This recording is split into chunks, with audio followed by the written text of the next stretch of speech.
อบขอบบุญขอบคุณผู้ใหญ่ใจบุญพอบุญทงและแม่ทิพย์และอ้ายฮักอยู่ฝั่งไทยและผู้ใหญ่ใจบุญที่ซอยเหลือหลานขอให้ชีวิตราบรื่นขอให้ร่ำให้รวยอายุวันยืนพัฒนาสิ่งใดก็ให้ได้สิ่งนั้นและทีมงานทุกท่านเด้อและ FC ผู้ใหญ่ใจบุญนำเด้อสาธุ17แต่พอสร้างรูดให้น้องอีกอืมเพิ่นเลยเอา16แต่ว่าสร้างก็สร้างไอ้แดงเนาะโดยอ๋อไอ้แดงเพิ่นจะหลุดอยู่ดอกพี่น้องเอ้ยเพราะว่าเพิ่นก็เฮ็ดเรือนมาหลายว่าซ้ำกันกับบ้านน้องจันทนาเพราะว่ามีแล้วงบใน10 ล้านจัดสร้างแต่ว่าใหม่ยังบ่ทันพอใหม่นี่ใหม่ก็ยังหลายอย่างนะ ใหม่ก็ยังหลายสังกะสีก็ยังใหม่เสื้อละก็ยังสละก็ยังวงกบก็ยังวงกบก็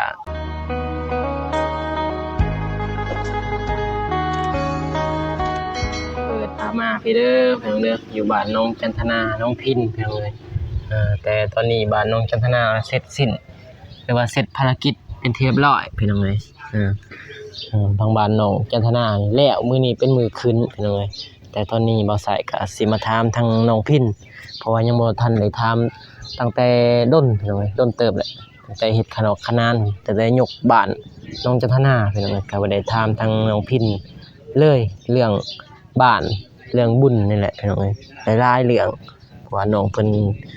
ก็เฮ็ดบุญมาก็ผู้ดีโศกมาเลยนะพี่น้องเอ้ยหลายๆแต่ว่าตอนนี้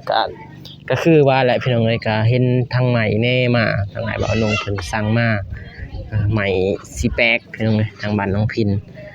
ก็มีเสามีไม้แป้นมีตีนเสาแต่ว่ายกนี่น่าสิได้พี่น้องเอ้ยแต่ว่าบ่มีค่าสร้างเคยได้ยินทางอ้ายบ่าวน้องเพิ่นว่าพี่น้องเอ้ยบ่มีค่าสร้างบ่มีเงินจ้างสร้างนะเสียรวมแล้วกันก็หลายๆแหละยังขาดเรือตามเบิ่งคือสิได้อยู่ไม้เสลาแล้วสังกะสีหลายๆแหละพี่น้องเอ้ยเพราะว่าถ้ายกขึ้นน่ะต้องถ้าบ่มุ่งนี่อาจจะเสียหายไหมนี่ก็ตากแดดตากฝนพี่น้องเอ้ยก็จักสิไปฮอดมือใดแหละพี่น้องเอ้ยเพราะว่ายังบ่ทันมีวี่แววที่ว่าจะยกมือใดพี่น้องเอ้ยเพราะว่านี่ก็แล้วบ้านน้องชนะก็เพราะว่ามันก็ทางไอ้แดงเพิ่นก็น่าจะวางแล้วพี่น้องเอ้ยจะสิถามทางน้องพินว่าขาดเรือซังอีกตอนนี้พี่น้องเอ้ยหรือว่ารอมื้อรอวันยกบ่ก็ยังบ่ทันฮู้พี่น้องเอ้ยก็เหลือแต่บ้านน้องพินพี่น้องอยู่นี่จักน้องพินเพิ่นเจ้าส่งบ้านแบบใดพี่น้องเอ้ยเพราะว่าใหม่ก็มาแล้วใหม่นี่ซ้ำใหม่น้องบ้านน้องจันทนาพี่น้องเอ้ยตอนทำอิฐก็ซ้ำนี่แหละใหม่ครบเบิดแต่ว่าถ้าเฮ็ดก็ต้องได้มีสร้างนะเห็นมั้ยจ้างค่าสร้างค่าสั่งมื้อนี้ก็มากับทีมงานพี่น้องคือเก่ามากับเบิ่งหน้าแน่พี่น้องเอ้ยพี่น้องเอ้ยหันหน้าตามมาทางนี้เด้อพี่น้องเด้อก่อนอื่นก็กราบทักทายสวัสดีและสวัสดีเด้อพ่อแม่พี่น้องหมดทุกคนพี่น้องก็ยินดีต้อนรับเข้าสู่ช่องบ่าวสายชาแนลคือเก่าคือเดิมพี่น้องเอ้ยเพราะว่ามามื้อนี้ก็มาขึ้นบ้านใหม่แหละแต่ได้รู้นะถ่ายทำอยู่พี่น้องบ่าวสายสิถ่ายน้องพินขอดนแหละไปถามเรื่องราวของน้องพินพี่น้องบ่ว่าเป็นจังใดมากับน้องบุษบาพี่น้องเอ้ยเพราะว่าน้องเพิ่นยังบ่ทันได้ออกเดินทางเข้าสู่เมืองหลวงพี่น้องเอ้ยพากันอยู่สบายดีเด้อน้องพินพากันกินข้าวกินน้ำแล้วบ่ยังพากันเฮ็ดยังกินน้องจันทนาเขาเฮ็ดศีลหมูปันอ๋อหมดเท่าใดซื้อฮู้บ่ราคาละครบบ่ฮู้เลยบ่มีแต่คือว่าเห็นน้องไปนำบ่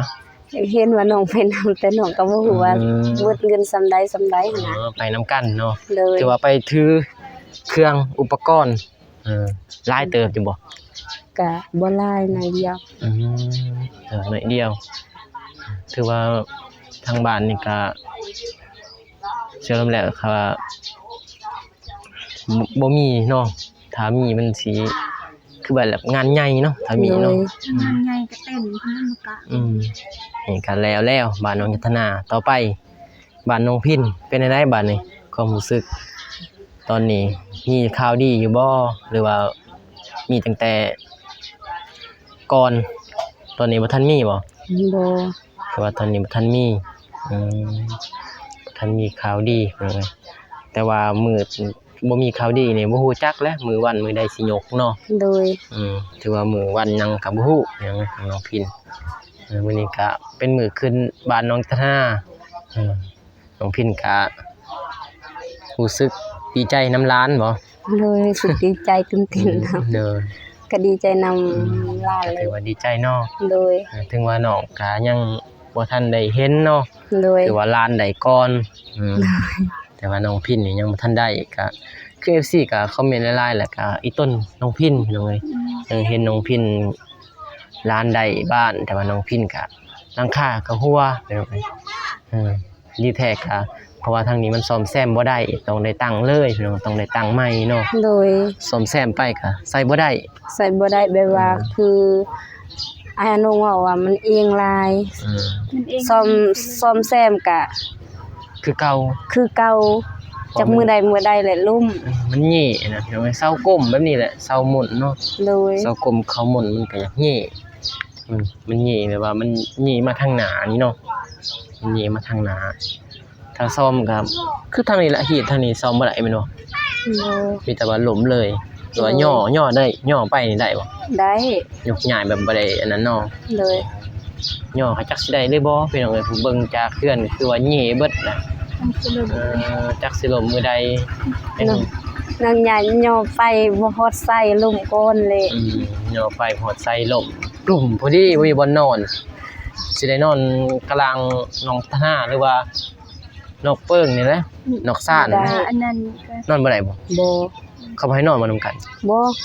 คลำกันทางฮิตน้องคล โอ้ ำนอนบ่ได้ แบบ ถือว่าบ่แม่นเฮือนน้องนี่นอนบ่ได้ บ่ โอ้คลำนี่นะ ถ้าสมมุติว่าเฮ็ดเพื่อนน้องจันทนานี่แล้วสมมุติต่อบัดสิเฮ็ดเพื่อนของน้องพินมั่างตัวนี้ออกแต่บ่มีบ่นอนไปนอนจังซั่นก็บ่ได้ บ่ ถือว่ามั่งบ่ได้ต้องได้นอนอยู่เก่าแล้วก็ บ่มางเอาก็ได้น้องว่าแบบว่าสิย่อก็ย่อบ่ได้เพราะว่าเองลายย่อไปก็ยันมันล้มหั่นน่ะดีกว่ามางเลย เอาไปบัดก็ได้เฮ็ดตู้สำกระตู้พอนอนหั่นนะ แบบให้บัดเฮาบ่ได้ตอกได้หยังนี่ได้ โดยได้เวลาฝนตกเขาก็ไปลบแลกำลังเงินคั่ว เอาก็ไปอยู่ทางกลางอีหยัง ถ้าบ่นี่ย่อบ่ได้ย่อ นอนบ่ได้ ถ้าบ่เอาออกย่อบ่ได้เพราะมันต้องได้ตอกไม้คัดนะ โด ต้อง ย ได้ย่อได้หยังพี่น้องเอ้ย แต่เนาะก็ว่าจังได้ก็มางออกนะแบบมางเลย หนังเลยมั่งเลยนี่ได้บ่ซั่น ได้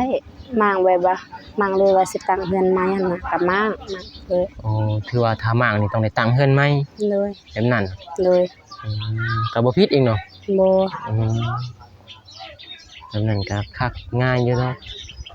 เพราะว่าหามั่งปึ๊บตั้งเฮือนใหม่เพื่อเฮือนแล้วก็มันก็อาจสิดนอีกติเฮาไปอยู่เฮือนเก่านั่นเนาะแต่ว่ามั่งพอได้ย่อได้ซื่อๆบ่หรือว่าแบบมั่งเลย มางเลย สิอยู่ไสบัดนี้ ก็อยู่เฮือนก็ เอาไปบ้าน อาหิบั เอา ต ไปบ้าน เพิ่นว่า เรือนอนเฮือนครัว โดยก็แบ่งกันนอน เฮือนครัวนี่มันบ่ได้มั่งบ่ บ่มาง ถือว่ายังดีอยู่เฮือนครัว โดย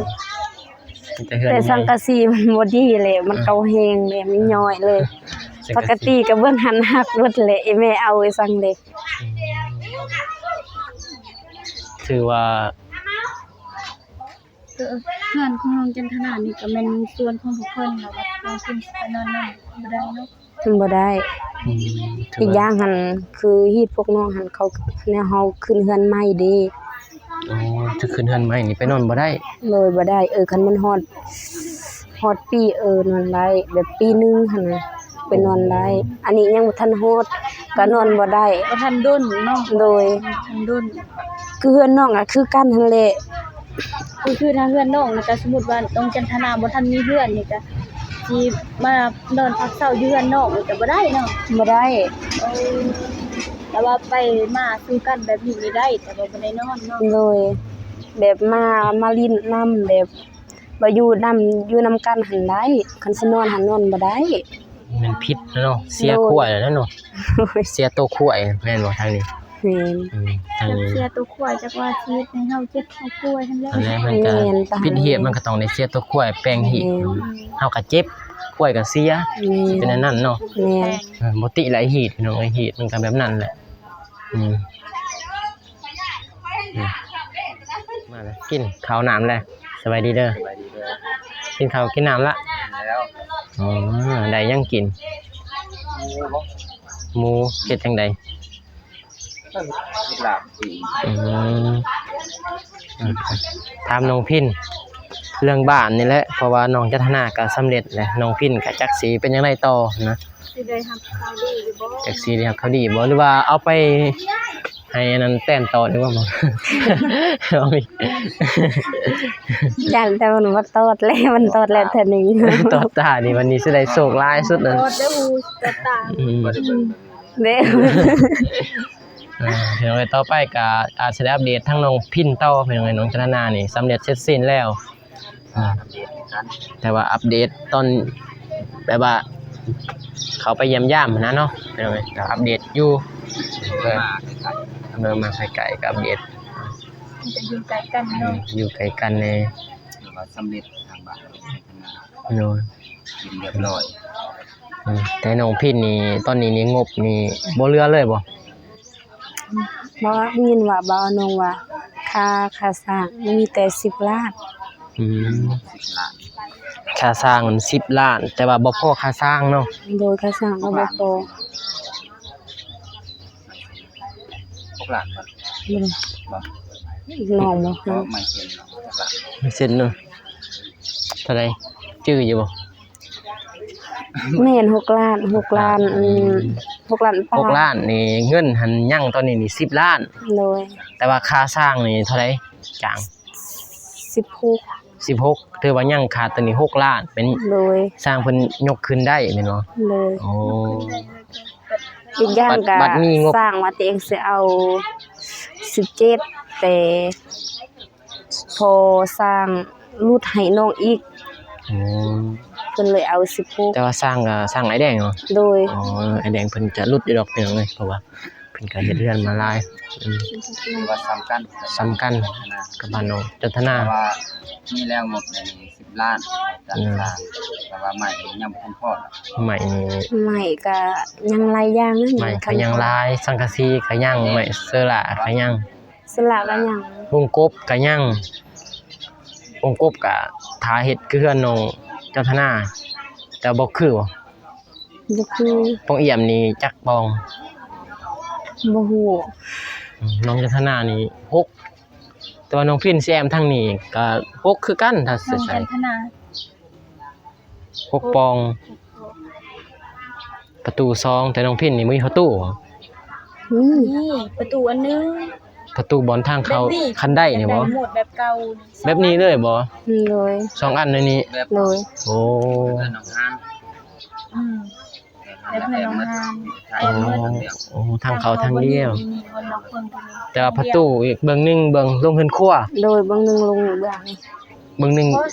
ถ้าว่ามันใจกันในนอนเขาแซนเดียวเขาใส่แต่ปองเอี่ยมมา หมอน้องพินเพิ่นว่าซองนี่ ซองมาสิเฮ็ดบอลลง2อันมาเต้น หน้าต่างต่าง หน้าต่างก็ต้องมีคันไดลงเห็นเฮือนน้องฮานมีคันไดลงแล้วบนหน้าต่างออกมา แต่ว่าหมดเฮือนได้น้องพินซะ กะน้องว่าตัวเองอยากได้โมเทือนแบบเก่าหั่น แบบนี้ เลย เขาจะบ่ได้ปิ้นแบบนี้ปิ้นมาแบบนี้ ก็ว่าจัง ถ้าแบบนี้นี่ซองปองเอี่ยม นี่สิเฮ็ด ทาง ออกทางเฮือนครัวบ่เป็นเพราะมันสิซื้อกับเฮือนน้องอันนั้นมันก็ได้ปิ้นหน้าออกมาพี่ เนี่ยแบบนี้แต่ว่าสิแอบมืดบนหันสิลงไว้แต่บนหน้าต่างบน เฮือนนี่เฮือนแบบน้องเฮือนจันทนาบ่ บ่ เฮือนน้องฮาน บ่แม่นส่งบ่เดิน โอ้เห็นอยู่ประตูอันเดียวแต่ว่าแอบหมด แต่ว่าเฮือนน้องฮานนี่เขาบ่ได้มีทางลงไปเฮือนครัวเลยมีแต่ลงทางเฮือนใหญ่ แบบว่าลงเฮือนใหญ่เลยบ่มีเฮือนครัวแต่เฮือนน้องพินนี่ ประตูซองบ่ ผู้คือกัน นะ ตัวนึงนะบ่เป็นดอกซองมันส่งหมดเดือนเลยล่ะ นี่เห็นแต่ว่าทางขึ้นนี่มันทางนี้อยู่แล้ว เป็นทางนี้ขึ้นมาแล้วก็เฮือนครัวทางล่างนี่คือประตูทางเฮือนครัว โอ้ถือว่าทางขึ้นทางนานี่เลย อืม โอ้ แล้วเฮือนครัวก็ส่งไปทางล่างประตูแม่นบ่แบบนั้นแต่ว่าเฮือนเขาเฮ็ดไปหั่นสิบ่ได้ปิ้นแบบนี้คือเก่ามันก็ได้ปิ้นมาในนี้นะ บ่จักคือกันพี่น้องเอ้ยโอเคพี่น้องเอ้ยถือว่าบ้านน้องพินนี่สำย่อนี่ได้ แต่ว่ายังค่าสร้างเนาะ ถ้าสร้างก็มีแล้ว10 ล้าน มันบ่พอติ มันบ่พอถ้าซ้ำเขาได้เฮ็ดเพิ่นให้ถ้าเพิ่นได้ปิดได้ย่อ อืมถือว่าได้ย่อ ได้ตั้งแต่ว่า มุ่งแอม ตั้งแต่มุ่งแอบหลายบ้านหลายสร้างติ่งนี่สร้าง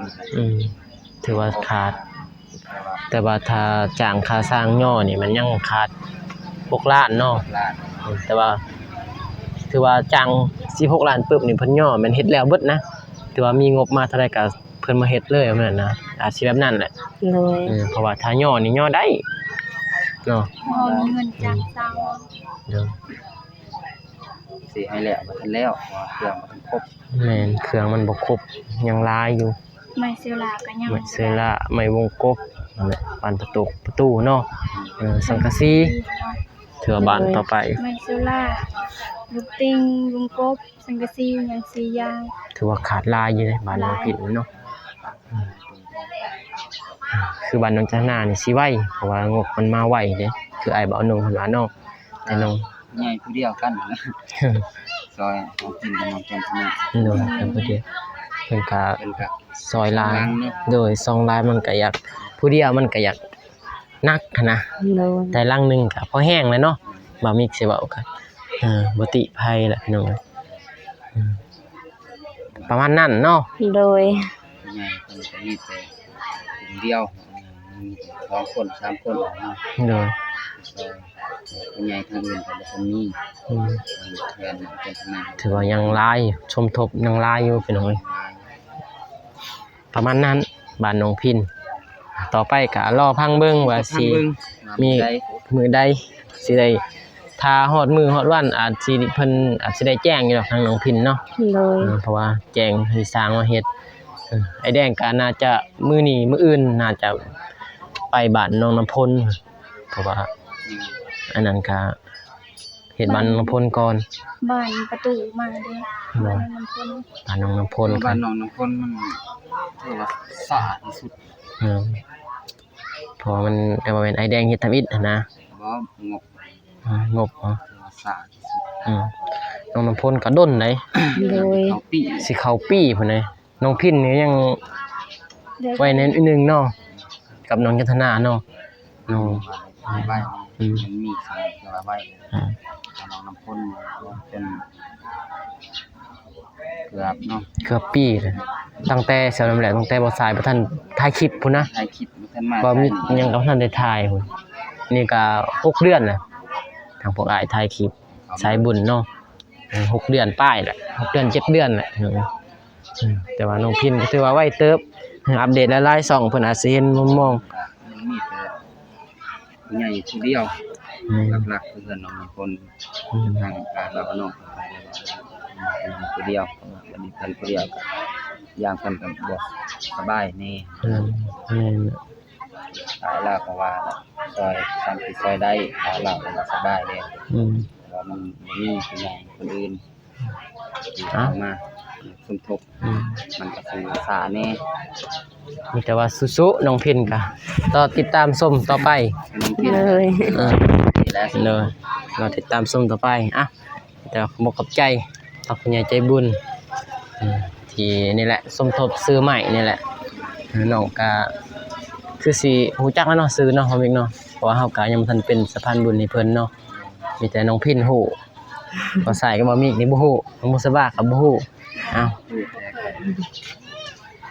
ขอบใจขอบคุณขอบคุณให้เพิ่นอยู่ดีมีแห้งนั่นแหละกับน้องมุสบาโดย อ้าว ขอบบุญขอบคุณผู้ใหญ่ใจบุญพอบุญทงและแม่ทิพย์และอ้ายฮักอยู่ฝั่งไทยและผู้ใหญ่ใจบุญที่ซอยเรือล้านขอให้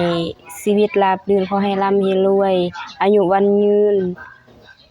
พัฒนาสิ่งใดก็ให้ได้สิ่งนั้นและทีมงานทุกท่านเด้อและ FC ผู้ใหญ่ใจบุญนำเด้อสาธุ สา